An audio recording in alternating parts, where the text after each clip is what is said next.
Hi friends, எல்லாருக்கும் வணக்கம். நான் உங்கள் நந்தினி. இப்போ நான் எங்கே போயிட்டுருக்கேன் அப்படின்னா, மெட்ரோ ட்ரெயினில் போகலான்னு சொல்லிட்டு வடபழனி கோயிலுக்காக தான் போயிட்டுருக்கோம். ரொம்ப நாளாக நினச்சிட்டு இருந்த வடபழனி போகணும்னு சொல்லிட்டு நேற்று தான் வந்து டைம் கிடச்சிது. மெட்ரோ ட்ரெயினில் போயிட்டு வடபழனி கோயில் வந்துருச்சு. ஒவ்வொருத்தருக்கும் போகிறதுக்கு 100 ரூபா ஆச்சு. பாருங்கள், வடபழனி கோயிலில் நேற்று வந்து சண்டேங்கிறனால கூட்டம் இல்லாமல் தான் இருந்துச்சு. தரிசனம் பண்ணவும் ரொம்ப ஈஸியாக இருந்தது.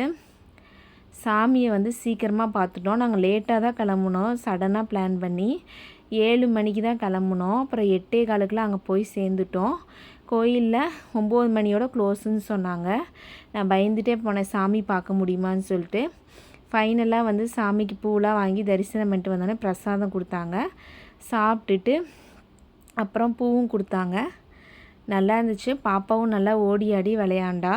எனக்கு ரொம்ப மனசு திருப்தியாக இருந்தது. சாமியை வந்து கூட்டம் இல்லாமல் பார்த்து கும்பிட்டது. இப்போ மாதமாக இருக்கிறதுனால லைன் தேவையில்லை. கை குழந்தை இருக்கவங்களுக்கும் லைன் தேவையில்லை. நம்ம அப்படியே வந்து போய் சாமியை தரிசனம் பண்ணிக்கலாம். ஆனால் 7 மணிக்கு போயிட்டு வீட்டுக்கு வரவே 10:30 ஆயிடுச்சு. சாமிக்கு இது வந்து வெளியில் தரிசனம் பண்ணியாச்சு. வர வழியில் ஒரு ரோட்டு கடையில் வந்து தோசை சாப்பிட்டோம். நல்லா இருந்தது, சிறுதானிய தோசை. அவங்க வந்து பாப்பாவுக்கு ஒரு ஆப்பிளும் கொடுத்தாங்க ஃப்ரீயாக. நல்லா இருந்தது சாப்பிட்றதுக்கு. அப்புறம் வரும்போது வந்த மெட்ரோ ட்ரெயின் இதுதான். ஃபைனலாக வீட்டுக்கு நம்ம வந்து சேரும்போது 10:30 ஆயிடுச்சு. ரொம்ப ஜாலியாக இருந்தது. ஓகே ஃப்ரெண்ட்ஸ், தேங்க்யூ, பாய் பாய்.